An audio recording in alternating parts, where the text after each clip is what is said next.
നമസ്കാരം. എൻ്റെ പേര് സന്തോഷ്. പാലക്കാട് യുക്തിവാദി സംഘത്തിൻ്റെ ഈ പേജിൽ ലൈവ് വരാൻ സാധിച്ചതിൽ വളരെയധികം സന്തോഷം. നമുക്ക് ഇവിടെ ഇന്ന് ചർച്ച ചെയ്യുന്ന വിഷയം സോഷ്യൽ മീഡിയയിൽ വളരെയധികം പിന്തുണ കിട്ടുന്ന വലിയ രീതിയിൽ ജനങ്ങളുടെ പിന്തുണയോടുകൂടി മുന്നോട്ട് പോകുന്ന OIOP, one India one pension എന്ന ഈ ഒരു രാഷ്ട്രീയ അജണ്ട, ആ ഒരു രാഷ്ട്രീയ അജണ്ടയെ എങ്ങനെയാണ് നമ്മളൊക്കെ സ്വതന്ത്ര ചിന്തകരായാലും മറ്റുള്ള ആളുകളായാലും നോക്കിക്കാണേണ്ടത് എന്നുള്ള ഒരു ചിന്ത ഒന്ന് പങ്കുവയ്ക്കാനാണ് ഉദ്ദേശിക്കുന്നത്. ഇത് സമീപകാലത്തായി സോഷ്യൽ മീഡിയ തരംഗം വഴിയാണ് ഇത് ആരംഭിക്കുന്നത്. സോഷ്യൽ മീഡിയയിൽ OIOP, one India one pension എല്ലാവർക്കും, എല്ലാ ഇന്ത്യക്കാർക്കും 60 വയസ്സ് കഴിഞ്ഞാൽ ഒരേ പെൻഷൻ ലഭിക്കുക എന്ന് കേൾക്കുമ്പോൾ വളരെയധികം സുഖമുള്ള, നമ്മളെല്ലാവരും ഒരുപക്ഷെ സർക്കാർ ജീവനക്കാരും, ആദ്യം തന്നെ ഞാനൊരു സർക്കാർ ജീവനക്കാരനാണ് എന്നുള്ള കാര്യം കൂടെ വ്യക്തമാക്കുകയാണ്. സർക്കാർ ജീവനക്കാരായാലും അല്ലാത്തവരായാലും എല്ലാവർക്കും പൊതുവെ സ്വീകാര്യമായ ഒരു മുദ്രാവാക്യമാണ്. കാരണം 60 വയസ്സ് കഴിയുന്നതോടെ വാർദ്ധക്യത്തിലേക്ക് പ്രവേശിക്കുന്നു, ശാരീരികമായ അവശതകൾ ഉണ്ടാകുന്നു. അപ്പോൾ സ്വാഭാവികമായിട്ടും അവർക്ക് പെൻഷൻ, പൊതുവായ പെൻഷൻ, ഒരു 10,000 രൂപ മാന്യമായ പെൻഷൻ കൊടുക്കണം എന്ന് പറയുന്നത് പൊതുവെ സ്വീകാര്യമാകുന്ന ഒരു കാര്യമാണ്. പക്ഷേ അത് മുന്നോട്ട് വെച്ചുകൊണ്ട് യഥാർത്ഥത്തിലൊരു വെറുപ്പിന്റെ ഒരു അജണ്ടയാണ് പൊതുവെ നടപ്പാക്കപ്പെടുന്നത്. ഈ ഗ്രൂപ്പുകളെല്ലാം തന്നെ പെൻഷൻ ലഭിക്കുവാനുള്ള പോരാട്ടം നടത്തുന്നതിന് പകരം, ഇതൊക്കെ ജനാധിപത്യപരമായ ഗ്രൂപ്പുകളാണെന്ന് പോലും തോന്നുന്നില്ല. എനിക്ക് കിട്ടിയിട്ടുള്ള വിവരം വെച്ച് നോക്കിയാൽ ഇതൊക്കെ ട്രസ്റ്റുകളായിട്ട് രജിസ്റ്റർ ചെയ്തവയാണ്. ട്രസ്റ്റുകൾ ജനാധിപത്യപരമായി നിലനിൽക്കുന്ന കാര്യങ്ങളല്ലല്ലോ. അപ്പോൾ എന്തായാലും ഈ ഗ്രൂപ്പുകൾ മുന്നോട്ട് വയ്ക്കുന്നത് ഒരു വെറുപ്പിന്റെ അജണ്ടയാണ്. സർക്കാർ ജീവനക്കാരെയാണ് പൊതുവെ അത് ടാർഗറ്റ് ചെയ്യുന്നത്. സർക്കാർ ജീവനക്കാർക്കെതിരെ പൊതുജനങ്ങളുടെ ഇടയിൽ അവമതിപ്പ് ഉണ്ടെന്നുള്ള കാര്യത്തിൽ തർക്കമൊന്നുമില്ല. അത് ഒരു പൊതുബോധത്തിന്റെ ഭാഗമാണ്. അങ്ങനെ ഒരു പൊതുബോധം ഉണ്ടാകാനുള്ള കാരണം അതിൽ വളരെ ചെറിയൊരു വിഭാഗം സർക്കാർ ജീവനക്കാരുടെ ജനങ്ങളോടുള്ള പെരുമാറ്റത്തിന്റെ ഒരു റിസൾട്ടാണ്. പക്ഷെ എന്തായാലും ഈ സംസ്ഥാനത്തെ അല്ലെങ്കിൽ രാജ്യത്തെ മൊത്തത്തിലെടുത്താൽ തന്നെയും, പ്രത്യേകിച്ച് കേരളത്തിൽ, ഈ സർക്കാർ ജീവനക്കാർക്കെതിരെയുള്ള പൊതുബോധം വളരെ ശക്തമാണ്. ഈ സാഹചര്യത്തിലാണ് ഈ OIOP എല്ലാവർക്കും 10,000 രൂപ വീതം പെൻഷൻ എന്ന് പറയുന്ന ആശയവുമായി മുന്നോട്ട് വരികയും അത് പെൻഷൻ എന്ന് പറയുന്ന ഡിമാൻഡ് ഉയർത്തുന്നതിന് പകരം സർക്കാർ ജീവനക്കാരെ ആക്ഷേപിക്കുകയും അവരെ അപഹസിക്കുകയും സർക്കാർ ജീവനക്കാരാണ് ഈ സംസ്ഥാനത്തിന്റെ ഖജനാവ് മുഴുവൻ കട്ടുമുടിക്കുന്നവർ, അല്ലെങ്കിൽ തീറ്റിപ്പോറ്റുന്ന ഒരു വിഭാഗമാണ്, ആവശ്യമില്ലാതെ തീറ്റിപ്പോറ്റുന്ന ഒരു വിഭാഗമാണ് സംസ്ഥാനത്തെ സർക്കാർ ജീവനക്കാരെന്ന് പ്രചരിപ്പിക്കുകയും ഒക്കെ ചെയ്യുന്ന തരത്തിലേക്കാണ് കാര്യങ്ങൾ നീങ്ങിക്കൊണ്ടിരിക്കുന്നത്. ഇത് ഞാൻ മനസ്സിലാക്കുന്നത് ഇതൊരു വലതുപക്ഷ അജണ്ടയുടെ ഭാഗമായി മുന്നോട്ട് വന്നിട്ടുള്ള ഒരു രാഷ്ട്രീയമാണ് എന്നുള്ളതാണ്. നമുക്കറിയാവുന്നതുപോലെ 2ാം UPA സർക്കാരിന്റെ കാലത്താണ് അന്നുണ്ടായ അഴിമതി ആരോപണങ്ങൾക്കെതിരെ വലിയ രീതിയിൽ ഇന്ത്യ അഗെയിൻസ്റ്റ് കറപ്ഷൻ എന്ന ഒരു വലിയ ഒരു അജണ്ടയുമായി വലിയൊരു പ്രൊപ്പഗാൻഡ രൂപപ്പെടുന്നത്. അത് ഒരുപാട് രാഷ്ട്രീയത്തിൽ ഇന്നുവരെ പ്രവർത്തിച്ചിട്ടില്ലാത്ത ആയിരക്കണക്കിന് 10,000-കണക്കിന് ചെറുപ്പക്കാരെ ഡൽഹിയുടെ തെരുവുകളിലേക്ക് വിളിച്ചു കൂട്ടുകയും ഡൽഹിയുടെ തെരുവുകൾ നിരന്തരമായി അഴിമതി വിരുദ്ധ പ്രക്ഷോഭം കൊണ്ട് ആളിക്കത്തുകയും അന്നാ ഹസാരയെ പോലുള്ള ആളുകൾ, കിരൺ ബേദിയെ പോലുള്ള ആളുകൾ, ഇന്നത്തെ ഡൽഹി മുഖ്യമന്ത്രി അരവിന്ദ് കെജ്രിവാളിനെ പോലുള്ള ആളുകൾ, ഇവരൊക്കെ ചേർന്നുകൊണ്ട് വലിയൊരു തരംഗം സൃഷ്ടിക്കുകയും ആ തരംഗത്തിന്റെ അനന്തരഫലമായി UPA സർക്കാർ അധികാരത്തിൽ നിന്ന് പോവുകയും ചെയ്തു. പക്ഷെ അതിനുശേഷം അഴിമതി ആരോപണങ്ങൾക്ക് യാതൊരു കുറവുമില്ല. പക്ഷേ ആ അഴിമതി ആരോപണങ്ങൾ ഏറ്റെടുക്കാൻ എവിടെയാണോ ഇന്ത്യ അഗെയിൻസ്റ്റ് കറപ്ഷൻ എന്ന് നമ്മൾ ആലോചിച്ചിട്ടുണ്ടോ? എവിടെ പോയി? അതിന്റെ നേതാക്കന്മാരൊക്കെ എവിടെ എത്തി നിൽക്കുന്നു? ബാബ രാംദേവ് എവിടെ എത്തി നിൽക്കുന്നു? അരവിന്ദ് കെജ്രിവാൾ ഡൽഹിയുടെ മുഖ്യമന്ത്രിയായി. അദ്ദേഹത്തിന്റെ രാഷ്ട്രീയ അജണ്ട എന്താണ്? കിരൺ ബേദി BJPയുടെ പാളയത്തിലേക്ക് തന്നെ ചെന്ന് ചേർന്നു. അപ്പോൾ ഇതിനൊക്കെ പിന്നിൽ അന്ന് പ്രവർത്തിച്ചത് ഈ വലതുപക്ഷ അജണ്ട നടപ്പാക്കാൻ, അതായത് നിലനിന്നിരുന്ന ഒരു പ്രോഗ്രസീവായ ഒരു മുന്നണിയെ അധികാരത്തിൽ നിന്ന് പുറത്തേക്ക് കളയുവാൻ വേണ്ടി വലതുപക്ഷ അജണ്ട നടപ്പാക്കുമ്പോൾ അത് സ്വാഭാവികമായും വർഗീയതയുടെയും അല്ലെങ്കിൽ ജാതിയുടെയും മതത്തിന്റെയും രാമക്ഷേത്രത്തിന്റെയും പേരിൽ മാത്രം നടക്കുകയില്ല എന്നുള്ള ബോധ്യത്തിൽ നിന്ന് അവർ ഉണ്ടാക്കിയെടുത്ത ഒരു അജണ്ടയാണ് ഇന്ത്യ അഗൈൻസ്റ്റ് കറപ്ഷൻ. യഥാർത്ഥത്തിൽ കേരളത്തിന്റെ മണ്ണിൽ സമാനമായ ഒരു സാഹചര്യമാണ് ഇപ്പോൾ സൃഷ്ടിക്കപ്പെടുന്നതെന്നാണ് പൊതുവെ നിരീക്ഷിക്കുമ്പോൾ എനിക്ക് മനസ്സിലാവുന്നത്. കേരളത്തിൽ ഇതുപോലെ തന്നെ വടക്കേ ഇന്ത്യയിൽ വർഗീയ അജണ്ട പറഞ്ഞുകൊണ്ട് കുറെ കൂടി വോട്ടുകൾ പെട്ടെന്ന് നേടാനാവും. പക്ഷെ കേരളത്തിൽ വർഗീയ അജണ്ട പറഞ്ഞുകൊണ്ട് നേടാവുന്ന വോട്ടുകൾക്ക് ആ ശതമാനത്തിനൊരു സ്റ്റാൻഡ് സ്റ്റില്ലുണ്ട്. ആ ശതമാനം വോട്ടുകൾ എന്ന് പറയുന്നത് വളരെ തുച്ഛമാണ്. അപ്പോൾ തുച്ഛമായ വോട്ടുകൾ 10-15% വരെ എത്തിക്കാൻ മാത്രമേ അത്തരം കക്ഷികൾക്ക് കഴിയൂ. അപ്പോൾ അതുകൊണ്ട് യഥാർത്ഥത്തിൽ ഇതിന് സമാന്തരമായി ഡെവലപ്പ് ചെയ്തു വരുന്ന ഈ വർഗീയ അജണ്ടയോടൊപ്പം കൂട്ടിക്കെട്ടേണ്ടുന്ന വലതുപക്ഷ അജണ്ടകൾ നിശ്ചയിച്ചുകൊണ്ട് സമൂഹത്തിൽ ഇലക്ടറേറ്റിൽ നിന്നും വോട്ടർമാരിൽ നിന്നും വോട്ടുകൾ നേടിയെടുക്കാനുള്ള തന്ത്രത്തിന്റെ ഇന്ത്യ അഗൈൻസ്റ്റ് കറപ്ഷൻ പോലുള്ള മറ്റൊരു പതിപ്പാണ് OIOP എന്ന് സംശയിക്കേണ്ടിയിരിക്കുന്നു. അത്തരം അജണ്ടകളിലൂടെ ആണ് ഇത് കടന്നു പോകുന്നത് എന്നാണ് എൻ്റെ ഒരു വിലയിരുത്തൽ. ഏതായാലും ഇവർ മുന്നോട്ട് വയ്ക്കുന്ന കാര്യങ്ങളെ നമുക്കൊന്ന് പൊതുവെ ഒന്ന് പരിശോധിക്കാം. പ്രധാനപ്പെട്ട ഒരു കാര്യം, എല്ലാവർക്കും പെൻഷൻ എന്നത് സാധ്യമാണോ? ഇപ്പോൾ 10,000 രൂപ വെച്ച് 35 കോടിയോളം ആളുകൾക്ക് ഇന്ത്യയിൽ ഇപ്പോൾ വൺ ഇന്ത്യ വൺ പെൻഷൻ എന്ന് പറയുന്നുണ്ടെങ്കിലും ഇത് ഒരു കേരളത്തിലെ മലയാളികളിൽ പ്രവർത്തിക്കുന്ന മലയാളികളുടെ ഇടയിൽ പ്രവർത്തിക്കുന്ന ഒരു സോഷ്യൽ മീഡിയ പ്രസ്ഥാനമാണ് എന്ന് വേണം മനസ്സിലാക്കാൻ. കേരളത്തിൽ മാത്രമേ ഇത് കാണപ്പെടുന്നുള്ളൂ. മറ്റു ഭാഷകളിലൊന്നും ഇത് കണ്ടതായി ഓർമ്മയില്ല, അല്ലെങ്കിൽ വലിയ രീതിയിൽ പ്രവർത്തിക്കുന്നതായിട്ട് അറിയില്ല. അപ്പോൾ ഇത് കേരളത്തിൽ മാത്രമുള്ള ഒരു സംഗതിയാണ്. അപ്പോൾ അതുകൊണ്ട് തന്നെ ഇനിയിപ്പോൾ ഇന്ത്യ മൊത്തത്തിലെടുത്താൽ പോലും 40 കോടിയോളം ആളുകൾക്ക് 10,000 രൂപ വെച്ച് പെൻഷൻ കൊടുക്കുന്നത് ഇന്ത്യയുടെ ഇന്നത്തെ GDP-യുടെ നിരക്കിൽ സാധ്യമല്ല എന്നുള്ളതാണ്. ഇനി കേരളത്തിന്റെ കാര്യമെടുത്താൽ ഇത്രയും ആളുകൾക്ക് 40 ലക്ഷത്തോളം ആളുകൾക്ക് 10,000 രൂപ വീതം പെൻഷൻ കൊടുക്കുക എന്ന് പറയുന്നതും ഇന്നത്തെ അവസ്ഥയിൽ പ്രായോഗികമല്ല. പക്ഷെ ഇത് പ്രായോഗികമാക്കുന്ന രാജ്യങ്ങളില്ലേ എന്ന് ചോദിച്ചാൽ രാജ്യങ്ങളുണ്ട്. ഇപ്പോൾ സ്കാൻഡിനേവിയൻ രാജ്യങ്ങൾ സോഷ്യൽ സെക്യൂരിറ്റിക്ക് വളരെയധികം പ്രാധാന്യം കൊടുക്കുന്നു. പെൻഷൻ അപ്പുറത്തേക്ക് അവിടെ വിദ്യാഭ്യാസം പരിപൂർണമായി സൗജന്യമാണ്, അവിടെ ഹെൽത്ത് കെയർ സിസ്റ്റം പരിപൂർണമായി സൗജന്യമാണ്. അങ്ങനെയുള്ള സ്കാൻഡിനേവിയൻ രാജ്യങ്ങൾ പ്രവർത്തിക്കുന്നുണ്ട്. അപ്പോൾ അവിടെ കൂടാതെ വരുമാനമില്ലാത്തവർക്ക്, പ്രായം കഴിയുന്നവർക്ക് മാത്രമല്ല തൊഴിലില്ലാത്തവർക്ക് മാന്യമായ തുക തൊഴിൽ ലഭിക്കുന്നത് വരെ കൊടുക്കുന്നുണ്ട്. അപ്പോൾ അതുകൊണ്ട് തന്നെ അത്തരമൊരു സോഷ്യൽ സെക്യൂരിറ്റി സംവിധാനങ്ങളുള്ള രാജ്യങ്ങളുണ്ട്. പക്ഷേ നമ്മൾ അവിടുത്തെ റിയാലിറ്റി മനസ്സിലാക്കണം, യാഥാർത്ഥ്യം മനസ്സിലാക്കണം. അവിടെ മുഴുവൻ ഇത്തരം രാജ്യങ്ങളിലൊക്കെ തന്നെ മുഴുവൻ സാമ്പത്തിക ഇടപാടുകളും വളരെ കൃത്യമായി ബാങ്കുകൾ വഴിയാണ്, ഓൺലൈൻ സംവിധാനങ്ങൾ ഉപയോഗിച്ചും അല്ലാതെയും ഒക്കെ ബാങ്കുകൾ വഴിയാണ്.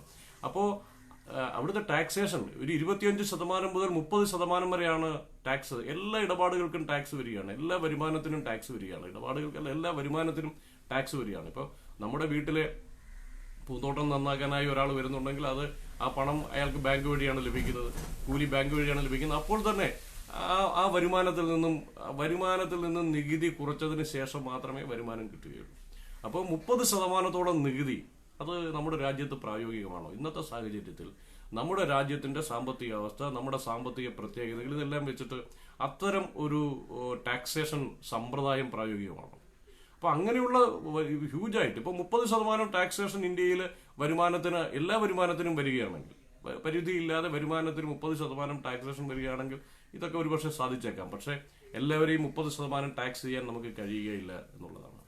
അപ്പോൾ അത്തരം ടാക്സേഷൻ ഏർപ്പെടുത്തിക്കൊണ്ട് ഈ ഇന്ത്യയിലെ 60 വയസ്സ് കഴിയുന്ന എല്ലാവർക്കും, വാർദ്ധക്യത്തിലേക്ക് കടക്കുന്ന എല്ലാവർക്കും 10,000 രൂപ വീതം പെൻഷൻ നൽകുകയാണ് ലക്ഷ്യമെങ്കിൽ അത്തരത്തിലാണ് പ്രവർത്തിക്കേണ്ടത്. ഇനി അത്തരം ടാക്സേഷൻ അല്ലെങ്കിൽ അതിന് മറുവഴി കണ്ടെത്തുകയാണ് ചെയ്യേണ്ടത്. അല്ലാതെ ഇന്ത്യയിലെ കേവലം 3% വരുന്ന സർക്കാർ ഉദ്യോഗസ്ഥർക്ക് കൊടുക്കുന്ന ശമ്പളത്തിൽ നിന്നും പെൻഷനിൽ നിന്നും ഇത്രയും ഭീമമായ തുക മാറ്റിവെക്കാൻ കഴിയും, അല്ലെങ്കിൽ അവർക്ക് അത് കുറച്ചുകൊണ്ട് അവരുടെ പെൻഷൻ ഇതേപോലെ ഏകീകരിച്ചുകൊണ്ട് ഇതൊക്കെ മാറ്റിവെക്കാൻ കഴിയും എന്നുള്ളത് യാഥാർത്ഥ്യവുമായി യാതൊരു തരത്തിലും പൊരുത്തപ്പെടാത്തൊരു വാദമാണ്. ഒരിക്കലും സർക്കാർ ജീവനക്കാരുടെ പെൻഷൻ കുറച്ചുകൊണ്ട് 10,000 രൂപ വീതം പെൻഷൻ കൊടുത്താൽ ഈ അജണ്ട നടപ്പാക്കാൻ കഴിയുമോ? കഴിയുകയില്ല. അതിനുള്ള പണം എങ്ങും എത്തുകയില്ല. ഈ മാറ്റിവെക്കുന്ന തുകയിൽ നിന്നും എങ്ങും എത്തുകയില്ല. ഇപ്പൊ കേരളത്തിന്റെ സാഹചര്യം എടുത്താൽ ഇവരുടെ പ്രധാനപ്പെട്ട വാദം ഇതെല്ലാം ഈ കട്ടുമുടിക്കുന്നത് കേരളത്തിലെ ഈ സർക്കാർ ജീവനക്കാരാണ്. അവർ തീറ്റിപ്പോറ്റുന്ന ആളുകളാണ്. അതിന് രാഷ്ട്രീയക്കാർ കൂടെ, അത് ഭരണാധികാരികൾ പലപ്പോഴും ഈ പൊതുജനത്തിന്റെ പിന്തുണ കിട്ടുവാൻ വേണ്ടി പലപ്പോഴും അവർക്ക് ഏറ്റവും എളുപ്പമുള്ള കാര്യം കുറ്റമാരുടെയെങ്കിലും തലയിലേക്ക് ചാരി വെക്കുക എന്നുള്ളതാണ്. അപ്പൊ അതുകൊണ്ട് തന്നെ ഭരണാധികാരികൾ പലപ്പോഴും പറയാറുണ്ട്, സർക്കാർ ജീവനക്കാർക്കെതിരെ പറയാറുണ്ട്. അത് ഇടതായാലും വലതായാലും, പിന്നെ ഇപ്പൊ വലതെന്ന് ഞാൻ ഉദ്ദേശിച്ചത് പിന്നെ കമ്മ്യൂണിസ്റ്റ് പാർട്ടിയുടെ മുന്നണിയാണെങ്കിലും കോൺഗ്രസ് ഭരിക്കുന്ന മുന്നണിയാണെങ്കിലും ഒക്കെ തന്നെ ഇതിന്റെ പഴി ഈ സംസ്ഥാനത്തിലെ ഖജനാവ് ചോർച്ചയുണ്ടാകുമ്പോൾ, അല്ലെങ്കിൽ സംസ്ഥാനത്തിന്റെ ഖജനാവിൽ പണമില്ലാതെ വരുമ്പോൾ, സാമ്പത്തിക പ്രതിസന്ധി നേരിടുമ്പോൾ ഒക്കെ തന്നെ ഇതെല്ലാം സംസ്ഥാന ജീവനക്കാരുടെ ഒരു കുഴപ്പമാണ്. നമ്മുടെ ഈ പണം മുഴുവൻ ഇവരെ തീറ്റിപ്പോറ്റാനാണ് പോകുന്നത് എന്നുള്ള പൊതുബോധം ഉണ്ടാക്കുന്നതിൽ ഭരണാധികാരികൾക്കും വലിയ പങ്കുണ്ട്. യഥാർത്ഥത്തിൽ ഇതിന്റെ പിന്നിലുള്ള സത്യം എന്താണ്? നമ്മുടെ ഈ പണം മുഴുവൻ കൊണ്ടുപോകുന്നത് സർക്കാർ ജീവനക്കാരാണോ? സംസ്ഥാനത്തിലെ സർക്കാർ ജീവനക്കാരാണോ ഈ വരുമാനം മുഴുവൻ കൊണ്ടുപോകുന്നത്? സംസ്ഥാനത്തിന് പല തരത്തിലുള്ള വരുമാനങ്ങളുണ്ട്. സംസ്ഥാനത്തിന് ഓൺ ടാക്സ് റവന്യൂ ഉണ്ട്, നോൺ ടാക്സ് റവന്യൂ ഉണ്ട്, ഭരണഘടനാപരമായി നിർബന്ധിതമായി നമുക്ക് തരേണ്ട കേന്ദ്ര സഹായങ്ങളുണ്ട്, കൂടാതെ കേന്ദ്ര വിഹിതമുണ്ട്. കേന്ദ്ര വിഹിതം എന്ന് പറയുന്നത് കേരളത്തിൽ നിന്ന് പിരിച്ചെടുക്കുന്ന കേന്ദ്ര നികുതിയുടെ നിശ്ചിത ശതമാനം നമുക്ക് തരാനുണ്ട്, പദ്ധതി വിഹിതമുണ്ട്. അപ്പോൾ ഇതെല്ലാം കൂടെ ചേരുന്നതാണ് സംസ്ഥാനത്തിന്റെ ആകെ വരുമാനം എന്ന് പറയുന്നത്. ഈ സംസ്ഥാനത്തിന്റെ ആകെ വരുമാനത്തിൽ സിംഹഭാഗവും കൊണ്ടുപോകുന്നത് ഈ സംസ്ഥാനത്തിലെ സർക്കാർ ഉദ്യോഗസ്ഥന്മാരാണ്. എന്തിനാണ് സർക്കാർ സംവിധാനം പ്രവർത്തിക്കുന്നത്, ഈ സർക്കാർ ഉദ്യോഗസ്ഥർ എന്തിനു വേണ്ടി പ്രവർത്തിക്കുന്നു എന്ന കാര്യത്തിലേക്ക് ഞാൻ പിന്നീട് വരാം. പക്ഷേ ഈ വരുമാനത്തിന്റെ സിംഹഭാഗവും കൊണ്ടുപോകുന്നത് സർക്കാർ ഉദ്യോഗസ്ഥരാണോ? അങ്ങനെ സർക്കാർ ഉദ്യോഗസ്ഥർ കൊണ്ടുപോയിട്ട് ആ കൊണ്ടുപോയതിന് ശേഷം മിച്ചമുള്ള വളരെ ചെറിയ തുക മാത്രം വികസന പ്രവർത്തനങ്ങൾക്ക് വിനിയോഗിക്കുകയാണോ? വ്യാപകമായി പ്രചരിപ്പിക്കപ്പെടുന്ന ഒരു കാര്യമാണ്. നമുക്ക് കണക്കുകൾ പരിശോധിച്ചാൽ ഇപ്പോൾ സംസ്ഥാന സർക്കാരിന്റെ ആധികാരികമായ രേഖയാണ് എക്കണോമിക് റിവ്യൂ. ഈ എക്കണോമിക് റിവ്യൂ എടുത്ത് പരിശോധിച്ചു കഴിഞ്ഞാൽ 2018-19 എക്കണോമിക് റിവ്യൂവും ബജറ്റും പരിശോധിക്കുക. സംസ്ഥാന സർക്കാരിന്റെ ബജറ്റിലെ പ്രതീക്ഷിത വരുമാനം 1,40,40,000 കോടി രൂപയാണ്. 1,40,40,000 കോടി രൂപ, ഏതാണ്ട് അതിനടുത്ത് വരുമാനം എത്തുകയും ചെയ്തു. സംസ്ഥാന സർക്കാരിന്റെ ശമ്പള ഇനത്തിലെ ചെലവ് എന്ന് പറയുന്നത് 31,000 കോടി രൂപയാണ്. 1,40,40,000 കോടി രൂപ വരുമാനമുള്ള ഒരു സർക്കാരിന്, അല്ലെങ്കിൽ ഒരു എസ്റ്റാബ്ലിഷ്മെന്റിന്, ഒരു കമ്പനി എന്നിരിക്കട്ടെ, ഒരു പ്രസ്ഥാനം, ആ പ്രസ്ഥാനത്തിന് 31,000 രൂപ ശമ്പള ചെലവ് എന്ന് പറയുന്നത് ഏത് അടിസ്ഥാനത്തിലാണ് ഭീമമാകുന്നത്? ഇപ്പൊ സമാനമായ സർക്കാരിനെ പോലെ സമാനമായ സംവിധാനങ്ങളുള്ള സർക്കാരിന്റെ സംവിധാനങ്ങൾ, പോലീസിംഗ്, ആരോഗ്യം, പൊതുവിദ്യാഭ്യാസം, ഇതെല്ലാം സൗജന്യമായി നൽകുന്ന അതിഭീമമായ ഒരു സംവിധാനമാണ്. ഇതുപോലെയുള്ള ഏത് പ്രസ്ഥാനത്തിനാണ്, ഏത് എസ്റ്റാബ്ലിഷ്മെന്റിനാണ്, ഏത് കമ്പനിക്കാണ് ഇത്ര ചുരുങ്ങിയ ശമ്പളം കൊടുത്തുകൊണ്ട് മുന്നോട്ട് പോകാൻ കഴിയുന്നത് എന്നാണ് ആലോചിക്കേണ്ടത്. യഥാർത്ഥത്തിൽ സംസ്ഥാന സർക്കാരിന്റെ ശമ്പള വിഹിതം സമാനമായ കമ്പനികളെ അല്ലെങ്കിൽ സമാനമായ പ്രസ്ഥാനങ്ങളെ അപേക്ഷിച്ച് നോക്കിയാൽ വളരെ വളരെ ചെറുതാണ്, വളരെ ചെറുതാണ്. നമ്മുടെ അടുത്തുള്ള ഇവര് പലപ്പോഴും OIOPയുടെ ആളുകൾ പ്രചരിപ്പിക്കുന്ന കളവുകളുണ്ട്. ഇപ്പൊ ആന്ധ്രാപ്രദേശിൽ ഇങ്ങനെയാണ്. ആന്ധ്രാപ്രദേശിന്റെ കണക്കെടുത്ത് നോക്കൂ. അവിടെയും കേരളത്തെക്കാൾ കൂടുതലാണ് അവിടുത്തെ ശമ്പള ചെലവ്. ശതമാന കണക്കിൽ നോക്കിയാൽ ആന്ധ്രാപ്രദേശിൽ നിങ്ങൾക്ക് അക്കൗണ്ടന്റ് ജനറലിന്റെ കണക്കുകൾ ആർക്കും പരിശോധിക്കാവുന്നതേ ഉള്ളൂ. അക്കൗണ്ടന്റ് ജനറലിന്റെ വെബ്സൈറ്റിൽ ഈ വിവരങ്ങളെല്ലാം ലഭ്യമാണ്. അപ്പോൾ ആന്ധ്രാപ്രദേശിലെ ശമ്പള ചെലവ് യഥാർത്ഥത്തിൽ കേരളത്തെക്കാൾ കൂടുതലാണ് എന്നുള്ളതാണ് സത്യം. അതുപോലെ സംസ്ഥാന ജീവനക്കാരുടെ ശമ്പള പരിഷ്കരണത്തെക്കുറിച്ച് പ്രചരിപ്പിക്കപ്പെടുന്ന നുണകൾ, അതൊക്കെ പൊതുജനങ്ങളെ സംസ്ഥാന ജീവനക്കാർക്കെതിരെ തിരിക്കാൻ, ജീവനക്കാരെ അറിയുന്നവർ, ജീവനക്കാർ ജീവിക്കുന്നത് എങ്ങനെയാണെന്ന് അറിയുന്നവർക്ക് ഒരുപക്ഷെ ഇതൊക്കെ മനസ്സിലാവും. പക്ഷെ അല്ലാത്ത ഒരുപാട് ആളുകളുണ്ട്, സാധാരണ തൊഴിലാളികൾ, ഇതൊന്നും കണ്ടിട്ടില്ലാത്തവരുണ്ട്. അവർ ഈ പെൻഷൻ എന്ന് പറയുന്ന ആശയം നല്ല ആശയമാണ്, സ്വാഭാവികം അതിൽ ആകർഷകരായിട്ട് ഈ ഗ്രൂപ്പുകളിലേക്ക് വരുന്നു. പക്ഷെ അവർ കാണുന്നതെല്ലാം ആരാണ് ശത്രുക്കൾ? ഒരു ഇല്ലാത്ത ശത്രുവിനെ, വിദ്യാശത്രുവിനെ സൃഷ്ടിച്ചിട്ടുള്ള പോരാട്ടമാണ് അത്. യഥാർത്ഥത്തിൽ വലതുപക്ഷ രാഷ്ട്രീയത്തിന്റെ ഏറ്റവും വലിയ പ്രത്യേകതകളിലൊന്നാണ് ഒരു ശത്രുവിനെ കാണിച്ചു കൊടുക്കുക, ആ ശത്രുവിനെതിരെ ആളുകളെ മുഴുവൻ തിരിച്ചുവിടുക. കാര്യം നടക്കാതിരിക്കുക എന്നുള്ളതാണ് അടിസ്ഥാനപരമായ കാര്യം. അവരുടെ കാര്യം നടക്കില്ല. കാര്യം നടത്തുകയല്ല ലക്ഷ്യം. നിങ്ങൾക്കൊരു വിദ്യാശത്രു, ആരാണ് നിങ്ങളുടെ ഈ ആഗ്രഹങ്ങൾക്ക്, നിങ്ങൾക്ക് ഈ പെൻഷൻ കിട്ടാനുള്ള ഈ പ്രതീക്ഷകൾക്ക് തടസ്സം നിൽക്കുന്നത് എന്ന് കാണിച്ചു കൊടുക്കുകയാണ് എന്ന് ചൂണ്ടിക്കാണിച്ചു കൊടുക്കുകയാണ് ഇവിടെ ചെയ്യുന്നത്.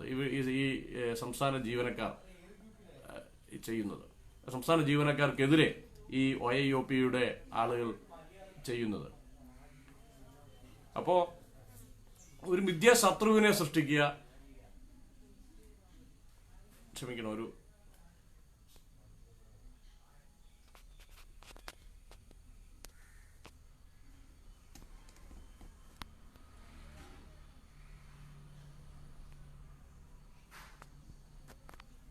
ഓക്കെ. അപ്പോൾ ഒരു മിഥ്യാശത്രുവിനെ സൃഷ്ടിച്ച് കാണിച്ചു കൊടുത്തിരിക്കുകയാണ്. ഈ സർക്കാർ ജീവനക്കാരാണ് നിങ്ങളുടെ ശത്രു എന്ന് ഇവരെ പറഞ്ഞ് പഠിപ്പിച്ച് മനസ്സിലാക്കി വെച്ചിരിക്കുന്ന ഒരു സാഹചര്യമാണ്. ഞാനീ നേരത്തെ പറഞ്ഞതുപോലെ സംസ്ഥാന ഖജനാവിന്റെ എത്ര ശതമാനം ശമ്പളത്തിന് പോകുന്നുണ്ട്? സംസ്ഥാന ഖജനാവിന്റെ ഏതാണ്ട് കൃത്യമായി ജീവനക്കാരുടെ ശമ്പളം കൊടുക്കാൻ ഏതാണ്ട് 23% മുതൽ 24% വരെ മാത്രമേ സംസ്ഥാന ബജറ്റ് വിഹിതം ചെലവാകുന്നുള്ളൂ എന്നുള്ളതാണ് സത്യം. പിന്നെ മറ്റ് ശമ്പളങ്ങളുണ്ട്. ത്രിതല പഞ്ചായത്ത് അംഗങ്ങളുടെ ഓണറേറിയം, ആശാ വർക്കേഴ്സിന്റെ ഓണറേറിയം, കരാർ ജീവനക്കാരുടെ, തൊഴിലാളികളുടെ ഡെയിലി വേജസ്, തൊഴിലാളികളുടെ വേതനം, ഇതെല്ലാം കൂടെ കൂട്ടിച്ചേർത്താൽ 30% അപ്പുറത്തേക്ക് കേരളത്തിന്റെ ശമ്പള ചെലവ് പോകുന്നില്ല എന്നുള്ളതാണ് പച്ചയായ യാഥാർത്ഥ്യം. ഇത്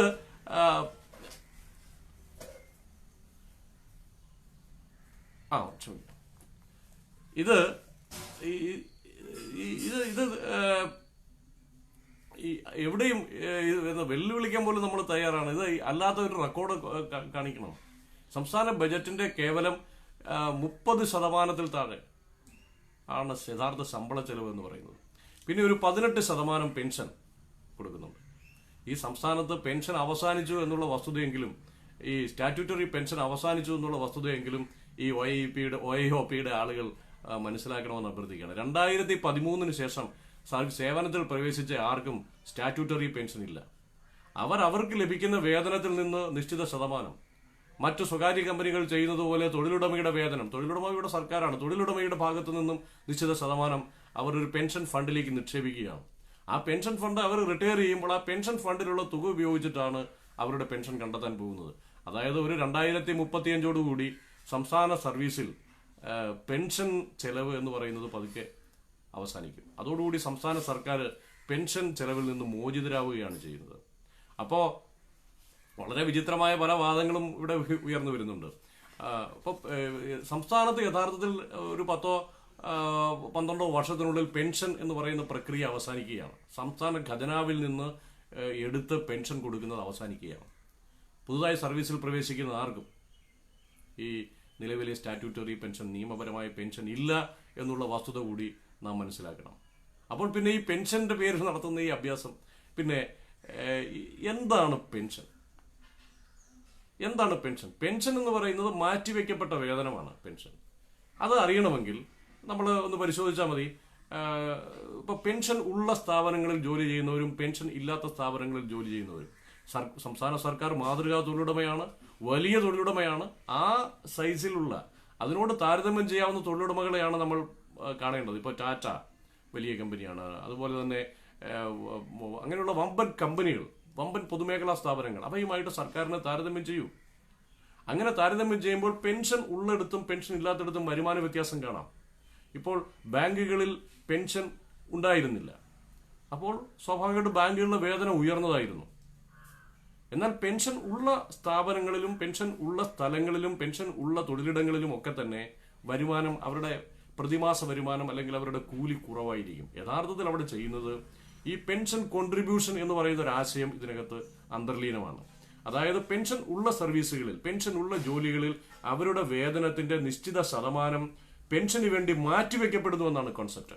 അത് മനസ്സിലാക്കണമെങ്കിൽ ഇപ്പോൾ സംസ്ഥാന സർവീസിൽ ജോലി ചെയ്യുന്ന ഒരു ഉദ്യോഗസ്ഥൻ, അയാൾ പഞ്ചായത്തിലേക്ക് പോയി എന്നിരിക്കട്ടെ. പഞ്ചായത്ത് ഗവൺമെന്റ് അല്ല, അതാണ് പഞ്ചായത്ത് ലോക്കൽ സെൽഫ് ഗവൺമെന്റ് ആണ്, സംസ്ഥാന ഗവൺമെന്റ് അല്ല. അപ്പോൾ ഒരാൾ പഞ്ചായത്തിലേക്ക് ഡെപ്യൂട്ടേഷനിൽ പോയി, സംസ്ഥാന സർക്കാർ അതിന്റെ ഉദ്യോഗസ്ഥനെ പഞ്ചായത്തിലേക്ക് ഡെപ്യൂട്ടേഷനിൽ ജോലിക്ക് വിടുന്നു. അയാൾക്ക് ആ പഞ്ചായത്താണ് ശമ്പളം കൊടുക്കുന്നത്, അയാളുടെ മുഴുവൻ ശമ്പളവും പഞ്ചായത്ത് കൊടുക്കും. അതിനോടൊപ്പം പഞ്ചായത്ത് സർക്കാരിന് ഒരു തുക അടയ്ക്കും. അതിനെ പെൻഷൻ കോൺട്രിബ്യൂഷൻ എന്നാണ് പറയുന്നത്. ഒരു ക്ലർക്ക് പഞ്ചായത്തിലേക്ക് പോയാൽ അയാളുടെ ശമ്പളം 19,000 രൂപയാണെങ്കിൽ ആ 19,000 രൂപ അയാൾക്ക് പഞ്ചായത്ത് കൊടുക്കുന്നതോടൊപ്പം സംസ്ഥാന ഖജനാവിലേക്ക് അയാളുടെ പെൻഷൻ കോൺട്രിബ്യൂഷൻ അടയ്ക്കും. അത് എന്താണ് ഈ പെൻഷൻ കോൺട്രിബ്യൂഷൻ? യഥാർത്ഥത്തിൽ ഇയാൾക്ക് സർവീസിലുണ്ടെങ്കിലും 19,000 കിട്ടും, പഞ്ചായത്തിൽ പോയാലും 19,000 കിട്ടും. പിന്നെ എന്തിനാണ് പഞ്ചായത്ത് ഈ 14,000 രൂപ കൊണ്ടുവന്നിട്ട് ട്രഷറിയിൽ ഓരോ മാസം ഇയാൾക്ക് വേണ്ടി അടയ്ക്കുന്നത്? അത് പെൻഷൻ കോൺട്രിബ്യൂഷനാണ്. യഥാർത്ഥത്തിൽ സംസ്ഥാന സർവീസിൽ അയാൾ ജോലി ചെയ്യുമ്പോൾ അയാൾക്ക് നൽകാത്ത വേതനമാണ്. നിയമപരമായ പെൻഷന്റെ കാര്യമാണ് ഞാൻ പറയുന്നത്, സ്റ്റാറ്റ്യൂട്ടറി പെൻഷന്റെ കാര്യമാണ് ഞാൻ പറയുന്നത്, പുതിയ പങ്കാളിത്ത പെൻഷന്റെ കാര്യമല്ല. നിലവിൽ നിലനിന്നിരുന്ന സ്റ്റാറ്റ്യൂട്ടറി പെൻഷനിൽ യഥാർത്ഥത്തിൽ വരുമാനത്തിൽ നിന്നൊരു ഭാഗം പെൻഷന് വേണ്ടി മാറ്റിവെക്കുന്നു എന്ന കോൺസെപ്റ്റാണ് യഥാർത്ഥത്തിൽ അതിന്റെ പിന്നിലുള്ളത്. അതുകൊണ്ടാണ് പഞ്ചായത്തിലേക്ക് ഡെപ്യൂട്ടേഷനെ പോകുന്ന ജീവനക്കാരന്റെ പെൻഷൻ കോൺട്രിബ്യൂഷൻ സർക്കാർ അടയ്ക്കുന്നത്, സർക്കാരിലേക്ക് പഞ്ചായത്ത് അടയ്ക്കുന്നത്. അപ്പോൾ ഇനി ഇവർ പറയുന്നത് പോലെ ഈ ശമ്പളം, സംസ്ഥാന ജീവനക്കാരന്റെ ശമ്പളം വലുതാണോ? അതിഭീമമായ ശമ്പളമാണോ വാങ്ങുന്നത്? കണക്കൊക്കെ കൂട്ടി നോക്കിയാൽ വളരെ രസകരമാണ്. ഇപ്പോൾ 25,000 രൂപ വാങ്ങുന്ന സർക്കാർ ഉദ്യോഗസ്ഥൻ 15 വർഷം കഴിയുമ്പോൾ 4 ലക്ഷം രൂപ ശമ്പളം വാങ്ങുമെന്നൊക്കെയാണ്. കേരളത്തിലെ ക്ലർക്കിന്റെ അടിസ്ഥാന ശമ്പളം 19,000 രൂപയാണ്. 19,000 രൂപയാണ്. കൃത്യമായി ജോലി ചെയ്യണം, 24 മണിക്കൂറും ജോലി ചെയ്യണം. കൂടാതെ നിയമപരമായി മറ്റൊരു ജോലിയും ചെയ്യാൻ കഴിയുകയുമില്ല. മറ്റെന്തെങ്കിലും ജോലി ചെയ്താൽ അയാൾക്കെതിരെ അച്ചടക്ക നടപടി എടുക്കും. കൂടാതെ ഇയാൾ ജോലി ചെയ്യുന്നത് വഴി സർക്കാരിനുണ്ടാകുന്ന ഏത് കഷ്ടനഷ്ടങ്ങളിലും ഇയാളുടെ ശമ്പളത്തിൽ നിന്നും പെൻഷനാനുകൂല്യങ്ങളിൽ നിന്നും മാത്രമല്ല, ഇയാളുടെ പേരിലുള്ള സ്ഥാവര ജംഗമ സ്വത്തുക്കളിൽ നിന്നും ഈടാക്കാനുള്ള സ്വത്തുക്കളിൽ നിന്നും ഈടാക്കിയെടുക്കാനുള്ള പ്രൊവിഷൻ അവിടെയുണ്ട്. സ്ഥാവര ജംഗമ സ്വത്തുക്കളിൽ നിന്ന് ഈടാക്കിയെടുക്കാനുള്ള ഒരു പ്രൊവിഷൻ ഇട്ടുകൊണ്ടാണ് ഈ സംസ്ഥാന സിവിൽ സർവീസിലേക്ക് ഒരു വ്യക്തി ഒരു ക്ലർക്കായോ ഒരു പ്യൂൺ അല്ലെങ്കിൽ ഓഫീസ് അറ്റൻഡന്റ് ആയോ ജോയിൻ ചെയ്യുന്നത്. എന്നിട്ട് അയാൾക്ക് കൊടുക്കുന്ന ശമ്പളമാണ് ഈ 19,000. സമാനമായ, അതായത് സംസ്ഥാന സർക്കാരിനെ പോലെ ഇത്രയധികം സംവിധാനങ്ങളുള്ള ഒരു വലിയ തൊഴിലുടമ ഏത് ക്ലർക്കിനാണ് 19,000 രൂപ ശമ്പളം കൊടുക്കുന്നത്? വമ്പൻ കമ്പനികളിൽ ഒരു ക്ലർക്കിന് ലഭിക്കുന്ന ശമ്പളം എത്രയാണ് ഇന്ത്യയിൽ? പുറത്തേക്കൊന്നും പോകണ്ട, 19,000 രൂപയ്ക്ക് ജോലി ചെയ്യാൻ ആളെ കിട്ടുമോ? അപ്പോ സംസ്ഥാന സർക്കാരിന്റെ ജോലി സുരക്ഷിതത്വം മാത്രം മുന്നിൽ കണ്ടുകൊണ്ടാണ് ഈ ചെറുപ്പക്കാർ ക്ലർക്കായി സർവീസിലേക്ക് പ്രവേശിക്കുന്നത്. അതുകൊണ്ടാണ് 19,000 രൂപയും അവന് ലഭിക്കുന്ന 20% ക്ഷാമബത്ത് മാത്രമാണ് ഈ സംസ്ഥാനത്തുള്ളത്. 19,000-ന്റെ 20% നിങ്ങൾ കൂട്ടി നോക്കൂ, എത്രയാണ്? 3,800 രൂപ. 19,000-ഉം 3,800-ഉം ഒരു 1,000 രൂപ HRIയുമാണ് ഇയാൾക്ക് ആകെ കിട്ടുന്ന വരുമാനം. 23,000 രൂപയ്ക്ക് താഴെയാണ് ഒരു ക്ലർക്കിന്റെ വരുമാനം. അപ്പോൾ ഈ ഓരോ 5 വർഷം കൂടുമ്പോൾ ഇരട്ടിയായത് എത്രമാത്രമാണ് എന്ന് ബോധ്യമായി കാണുമല്ലോ. ഓരോ 5 വർഷം കൂടുമ്പോഴും ജീവനക്കാരന്റെ ശമ്പളം ഇരട്ടിയായി ലക്ഷക്കണക്കിന് രൂപയാകുന്നുവെന്നാണല്ലോ ആക്ഷേപം.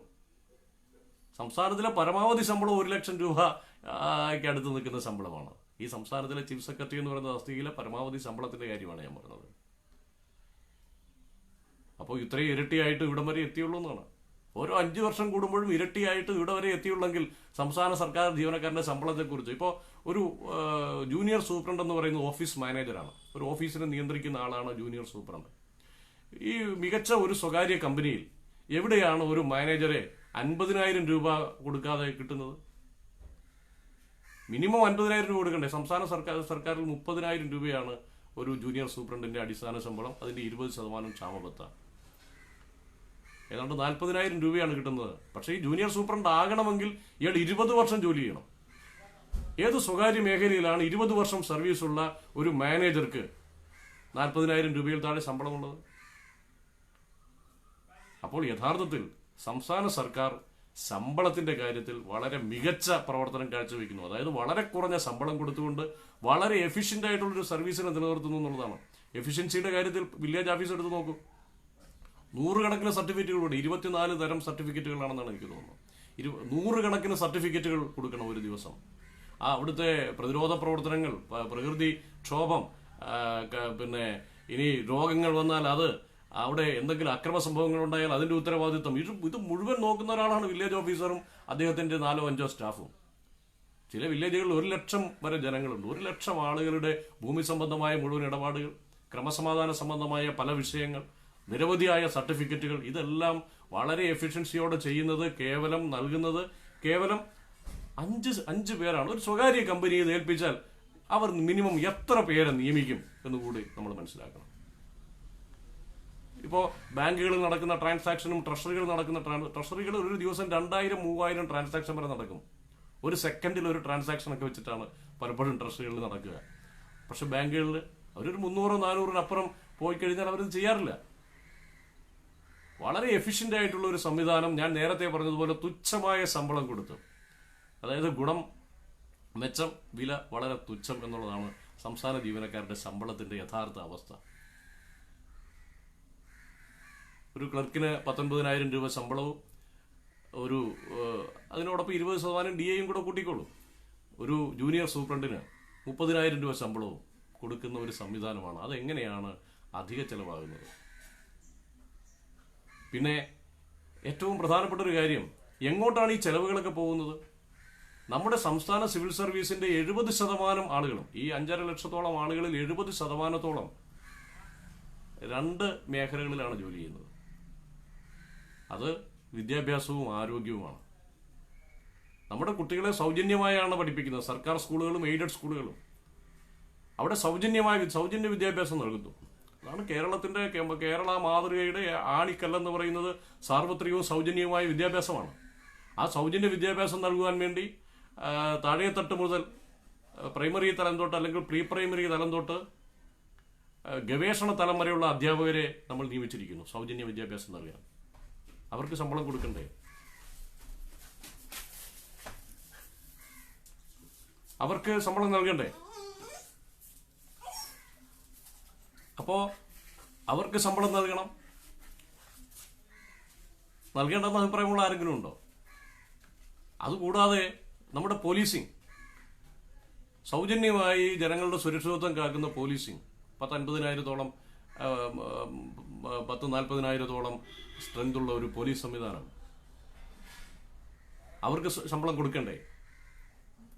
നമുക്ക് പരിപൂർണമായും സൗജന്യമായും പ്രൈമറി ഹെൽത്ത് സെന്റർ മുതൽ കമ്മ്യൂണിറ്റി ഹെൽത്ത് സെന്റർ മുതൽ ജില്ലാ ആശുപത്രി മുതൽ മെഡിക്കൽ കോളേജുകൾ വരെ, അതിനപ്പുറത്തേക്ക് സൂപ്പർ സ്പെഷ്യാലിറ്റി ആശുപത്രികൾ വരെ ഉൾക്കൊള്ളുന്ന കേരളത്തിന്റെ വിപുലമായ ആരോഗ്യ സംവിധാനം.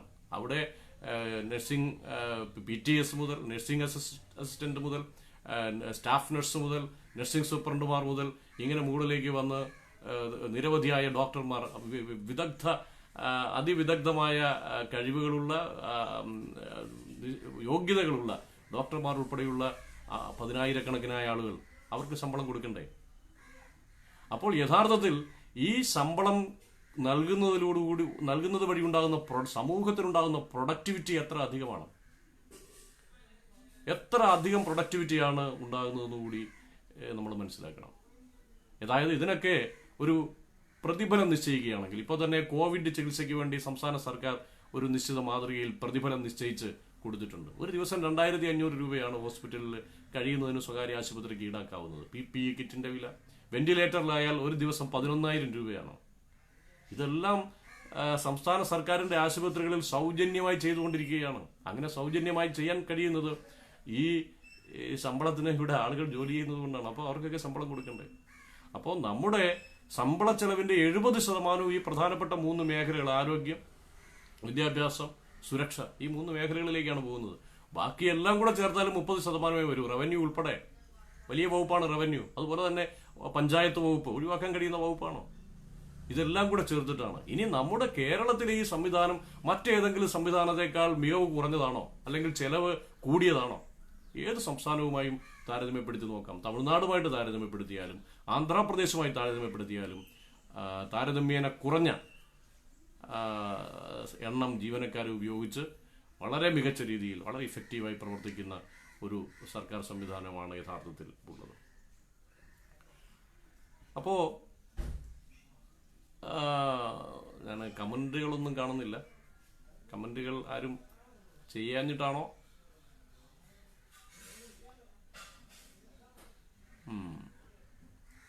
മറ്റൊരു വിഷയം, എല്ലാവർക്കും ഇപ്പൊ ഈ പെൻഷനിൽ തുല്യത, 60 വയസ്സിന് ശേഷമുള്ള വരുമാനത്തിൽ തുല്യത എന്ന് പറഞ്ഞാൽ പെൻഷന് മുമ്പുള്ള വരുമാനത്തിലും തുല്യത എന്ന് പറയുന്ന ഒരു കൺസെപ്റ്റ് വേണ്ടേ?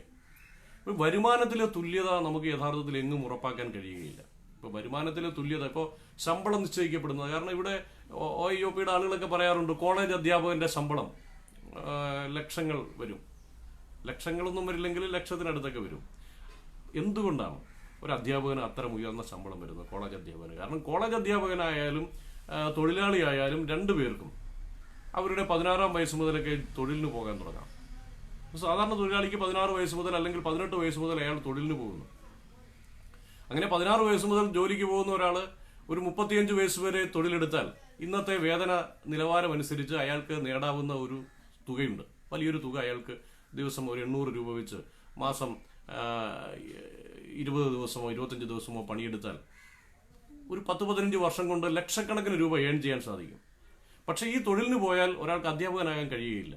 അയാൾ 16 വയസ്സ് കഴിഞ്ഞ് അയാൾ ഹയർ സെക്കൻഡറി പഠിക്കണം, ബിരുദ കോഴ്സുകൾ പഠിക്കണം, ബിരുദാനന്തര ബിരുദ കോഴ്സുകൾ പഠിക്കണം. ഇതൊക്കെ തുടർച്ചയായി തന്നെ പഠിക്കണം, എന്നതിലിടയ്ക്ക് ബ്രേക്ക് വരാം. അങ്ങനെ പഠിക്കുന്നു. പഠിച്ചതിന് ശേഷം അദ്ദേഹം ഗവേഷണം നടത്തുന്നു. അങ്ങനെ ഗവേഷണ ബിരുദം എടുക്കുന്നു. അപ്പോൾ ഗവേഷണ ബിരുദമോ MPhil പോലുള്ള കാര്യങ്ങൾ എടുക്കുന്നു. ഇതത്രയും ചെയ്യാനായിട്ട് 10-15 വർഷം മാറ്റിവെക്കുന്ന ഒരാളാണ്. അതിനുശേഷമാണ് അയാൾ ആ അധ്യാപക വൃത്തിയിലേക്ക് കിടക്കുന്നത്. അതുകൊണ്ട് തന്നെ ആ അധ്യാപക വൃത്തിക്ക് സ്വാഭാവികമായും ഇയാൾ നഷ്ടപ്പെടുത്തിയ വേതനം, ഇയാൾ ചെറുപ്പം മുതൽ ഈ യോഗ്യത നേടുന്ന കാലം വരെ നഷ്ടപ്പെടുത്തിയ വേതനം ഈ പുതിയ തസ്തികയിലെ പുതിയ ജോലിയിലെ വേതനത്തിന് സ്വാഭാവികമായും കൂട്ടിച്ചേർക്കപ്പെടും. അതുകൊണ്ടാണ് അധ്യാപകർ ഉയർന്ന യോഗ്യത നേടേണ്ടുന്ന വേതനങ്ങളെല്ലാം ഉയർന്നിരിക്കുന്നത്. അതുകൊണ്ടാണ്. ഇനി അങ്ങനെയല്ല കൊടുക്കുന്നത്, അധ്യാപകനും തൊഴിലാളിക്കും ഒരേ വേതനമാണെങ്കിൽ സ്വാഭാവികമായി എല്ലാവരും തൊഴിലാളികളാകാനേ ശ്രമിക്കുകയുള്ളൂ. കഷ്ടപ്പെട്ട് അധ്യാപകനാകേണ്ട കാര്യമില്ലല്ലോ. അപ്പോൾ അതുകൊണ്ട് തന്നെ അത്തരത്തിലൊരു തുല്യത, വരുമാനത്തിൽ തുല്യത സമൂഹത്തിൽ ഉറപ്പുവരുത്താൻ കഴിയുകയില്ല. തുല്യത അവസരങ്ങളിലാണ് ഉണ്ടാകുന്നത്. മനുഷ്യൻ എന്ന രീതിയിലുള്ള തുല്യതയാണ് തുല്യത എന്ന് പറയുന്ന, ഇക്വാലിറ്റി എന്ന് പറയുന്ന ആ പ്രയോഗം കൊണ്ട് സൂചിപ്പിക്കുന്നത് മനുഷ്യൻ എന്ന രീതിയിലുള്ള തുല്യതയാണ്. മനുഷ്യരെല്ലാവരും തുല്യരാണ്. അവർക്ക് വളരാനും വികസിക്കാനും ഉള്ള സാഹചര്യം ഒരുക്കുന്നതിലെ തുല്യതയാണ് തുല്യത എന്ന് പറയുന്നത്. അല്ലാതെ ഓരോ തൊഴിലിനും എല്ലാവർക്കും, ഇപ്പോൾ കോളേജ് അധ്യാപകനും നമ്മുടെ ഒരു സാധാരണ തൊഴിലാളിക്കും ഒരേ വരുമാനം ഉറപ്പാക്കുക എന്ന് പറയുന്നത് സാധ്യമല്ല. അത്തരമൊരു തുല്യത ഇവിടെ പ്രായോഗികവുമല്ല. അപ്പോൾ അതാണ് ആ വിഷയത്തിൽ പറയാനുള്ള ഒരു കാര്യം. കാരണം ഉയർന്ന വരുമാനം നിശ്ചയിക്കപ്പെടുന്നത് ആ യോഗ്യതയിൽ എത്തിച്ചേരുവാൻ വേണ്ടി അയാൾ എടുക്കുന്ന സമയത്ത് നഷ്ടപ്പെടുത്തിയ വേതനം കൂടെ കണക്കാക്കിയാണ്. അതാണ് ഒരു അന്താരാഷ്ട്ര തത്വമാണ്. ഇതിന്റെയൊക്കെ പിറകിൽ പ്രവർത്തിക്കുന്നത് അന്താരാഷ്ട്ര തത്വങ്ങളാണ്. ഇന്റർനാഷണൽ ലേബർ ഓർഗനൈസേഷൻ ഉൾപ്പെടെയുള്ള മുന്നോട്ട് വെച്ച തത്വങ്ങളാണ് ഇതിനൊക്കെ പിന്നിൽ പ്രവർത്തിക്കുന്നത്. ഇന്ത്യയിൽ മാത്രമല്ല, എല്ലായിടത്തും ഇതാണ് അവസ്ഥ. ഇനി ഇത് യഥാർത്ഥത്തിൽ ഈ നമ്മുടെ സർക്കാർ സർവീസ് ഇങ്ങനെ പ്രവർത്തിക്കുന്നത് എന്തുകൊണ്ടാണ്? ഇതൊരു ക്ഷേമ രാഷ്ട്ര സങ്കല്പം നമ്മൾ ബ്രിട്ടീഷ് ആശയങ്ങളുടെ കണക്കിലെടുത്തതാണ്. അതുകൊണ്ടാണ് വിദ്യാഭ്യാസമായാലും ആരോഗ്യരക്ഷയായാലും സുരക്ഷയായാലും ഇതെല്ലാം സൗജന്യമായി നൽകുവാൻ വേണ്ടി നമ്മൾ സൗജന്യമായി സ്ഥാപനങ്ങൾ ഉണ്ടാക്കുകയും അവിടെയൊക്കെ ഉദ്യോഗസ്ഥരെ നിയമിക്കുകയും ചെയ്തിരിക്കുന്നത്. അപ്പോൾ സൗജന്യമായി ഇതൊക്കെ ലഭിക്കുക എന്നുള്ള ഒരു ക്ഷേമരാഷ്ട്ര സങ്കല്പത്തിന്റെ ഭാഗം കൂടിയാണ്. ഇതെല്ലാം സൗജന്യമായി കൈപ്പറ്റുന്ന ആളുകളാണ്. പക്ഷേ സർക്കാർ ജീവനക്കാർക്കെതിരെ ജനങ്ങളുടെ വികാരം തിരിച്ചുവിട്ടുകൊണ്ട് ഈ OIOP എന്ന് പറയുന്ന ഒരു പ്ലാറ്റ്ഫോമിൽ നിന്നുകൊണ്ട് സർക്കാർ ജീവനക്കാരെ നിരന്തരമായി ചീത്ത പറയുന്നു എന്നുള്ളതാണ് സത്യം. പിന്നെ ഇവർ മുന്നോട്ട് വയ്ക്കുന്ന ഒരുപാട് വാദങ്ങളുണ്ട്. ഇപ്പോൾ ഞാനൊരു വാദം കേട്ടത്, ഒരു ഓട്ടോറിക്ഷ തൊഴിലാളി ഒരു ദിവസം 300 രൂപയ്ക്ക് പെട്രോൾ അടിക്കുന്നു. അപ്പോൾ സ്വാഭാവികമായിട്ടും ആ 300 രൂപയ്ക്ക് പെട്രോൾ അടിക്കുമ്പോൾ അതിനൊരു 30% ടാക്സ് കണക്കാക്കിയാൽ, 50%-ഓളം ടാക്സ് എന്ന് പറയുന്നത്, അങ്ങനെ എന്തായാലും അയാൾ 150 രൂപ ഡെയിലി ഗവൺമെന്റിന് കൊടുക്കുന്നു. അങ്ങനെ അയാൾ ഒരു ദിവസം 150 രൂപ കൊടുക്കുന്നു. അപ്പോൾ ഒരു മാസം കൂടെ 30, അത്രയും പൈസ കൊടുക്കുന്നു. അപ്പോൾ വർഷങ്ങൾ കൊണ്ട് ലക്ഷക്കണക്കിന് രൂപ അയാൾ. ഇത് യഥാർത്ഥത്തിൽ ഇവര് പൊട്ടന്മാരാണോ അതോ പൊട്ടന്മാരായിട്ട് അഭിനയിക്കുകയാണോ എന്ന് മനസ്സിലാകുന്നില്ല എന്നുള്ളതാണ്. കാരണം 300 രൂപയ്ക്ക് പെട്രോൾ അടിച്ചാൽ ആ പണം അയാൾ പോക്കറ്റിൽ നിന്നല്ലോ കൊടുക്കുന്നത്. ആ ഓട്ടോറിക്ഷയിൽ കയറുന്ന ആളിൽ നിന്ന്, ഉപഭോക്താവിൽ നിന്ന് വാങ്ങിയാണ് ഓട്ടോറിക്ഷക്കാരൻ പെട്രോൾ അടിക്കുന്നത്. അപ്പോൾ യഥാർത്ഥത്തിൽ ഈ കരം കൊടുക്കുന്നത് ഓട്ടോറിക്ഷ തൊഴിലാളിയല്ല. ഈ കരം കൊടുക്കുന്നത് നമ്മുടെ ഓട്ടോറിക്ഷയിൽ കയറുന്നയാളാണ്. ഇതാണ് വാദമെങ്കിൽ യഥാർത്ഥത്തിൽ ഏറ്റവും കൂടുതൽ കരം കൊടുക്കുന്നത് പെട്രോൾ പമ്പ് ഉടമയാണല്ലോ. കാരണം അയാളാണല്ലോ ഈ ടാക്സ് കൊടുക്കുന്നത്. അല്ലെങ്കിൽ നമ്മുടെ കച്ചവടം, നമ്മുടെ സാധനങ്ങൾ വാങ്ങിക്കാൻ പോകുന്ന ഒരു കടക്കാരൻ, ഒരു കച്ചവടക്കാരൻ, ആ കച്ചവടക്കാരനാണ് ഈ ടാക്സ് മുഴുവൻ കൊടുക്കുന്നതെന്ന് അയാൾക്ക് അവകാശപ്പെടാമല്ലോ. പക്ഷെ ആ ടാക്സ് ഉപഭോക്താവായ നമ്മളിൽ നിന്നും അയാൾ ഈടാക്കുന്നുണ്ട്. അതുപോലെ ഓട്ടോറിക്ഷ തൊഴിലാളി അയാൾ അടയ്ക്കുന്ന നികുതി ഉപഭോക്താവായ ഓട്ടോറിക്ഷയിൽ കയറുന്ന ആളിൽ നിന്നും ഈടാക്കുന്നുണ്ട്. അപ്പൊ ഇത്തരം വിദണ്ഡവാദങ്ങളൊക്കെയാണ് പൊതുവെ ഇവരെ ഉന്നയിച്ച് മുന്നോട്ട് വരാറുള്ളത്. അപ്പോൾ ഇതൊക്കെയാണ് ഈ OIOP മുന്നോട്ട് വെക്കുന്ന രാഷ്ട്രീയം. ഞാൻ നേരത്തെ പറഞ്ഞതുപോലെ അത് ഇന്ത്യ അഗെയിൻസ്റ്റ് കറപ്ഷൻ പോലെ കേരളത്തിന്റെ രാഷ്ട്രീയ സാഹചര്യത്തിൽ വലതുപക്ഷ ആശയങ്ങൾക്ക് വേരുറപ്പിക്കാൻ കഴിയാത്തതുകൊണ്ട് മറ്റൊരു തരത്തിൽ ഇത് പടച്ചുവിടുന്നതാണ് എന്ന് നമുക്ക് മനസ്സിലാക്കാൻ കഴിയും. കാരണം ഇവരുടെയൊക്കെ പ്രൊഫൈലുകൾ പരിശോധിച്ചാൽ ഇവരൊക്കെ പൊതുവെ BJPയുടെ വലതുപക്ഷ ആശയങ്ങളുടെ വലിയ പ്രയോക്താക്കളും ഒക്കെ ആണെന്നാണ് ഇവരുടെയൊക്കെ FB പ്രൊഫൈലുകൾ പരിശോധിക്കുമ്പോൾ മനസ്സിലാകുന്നത്. അപ്പോൾ അതുകൊണ്ട് ഇതൊരു പിന്തിരിപ്പൻ ആശയമാണ്. കേരളം പടുത്തുയർത്തിയ ക്ഷേമരാഷ്ട്ര സങ്കല്പത്തെ, കേരള മാതൃകയെ ഇല്ലാതാക്കുന്ന, അതിനെ തകർക്കാൻ ശ്രമിക്കുന്ന ഒരു പിന്തിരിപ്പൻ ആശയവും അതിൻ്റെ പ്രചരണ വിഭാഗവുമാണ് OIOP എന്നാണ് ഞാൻ മനസ്സിലാക്കുന്നത്. ഇതിനകത്ത് പ്രത്യേകിച്ച് കമന്റുകൾ ഒന്നും കണ്ടില്ല, ചോദ്യങ്ങളൊന്നും കണ്ടില്ല. എനിക്കിത് കാണാൻ പറ്റാത്തത് കൊണ്ടാണോ എന്നറിയില്ല.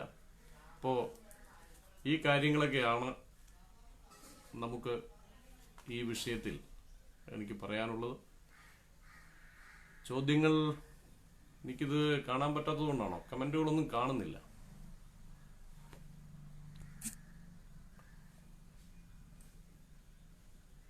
അപ്പോൾ നമുക്ക് മറ്റ് വിഷയങ്ങളൊന്നും ഇല്ലെങ്കിൽ അവസാനിപ്പിക്കാം.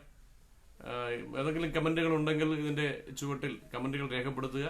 പിന്നീട് മറുപടി നൽകാൻ കഴിയുമെങ്കിൽ നൽകാം. ഓക്കെ, പ്രധാനപ്പെട്ട കാര്യങ്ങളൊക്കെ പറഞ്ഞു എന്നാണ് വിചാരിക്കുന്നത്. അപ്പോൾ നിർത്താം. ഇത്രയും നേരം ഈ ലൈവ് പ്രോഗ്രാം കണ്ടുകൊണ്ടിരുന്ന നിങ്ങൾക്കേവർക്കും നന്ദി. നേരത്തെ പറഞ്ഞതുപോലെ എന്തെങ്കിലും ഈ വിഷയവുമായി ബന്ധപ്പെട്ട് അഭിപ്രായങ്ങളുണ്ടെങ്കിൽ കമന്റ് ചെയ്താൽ അതിന് കഴിവിന്റെ പരമാവധി മറുപടി പറയാൻ ശ്രമിക്കാം. നമസ്കാരം.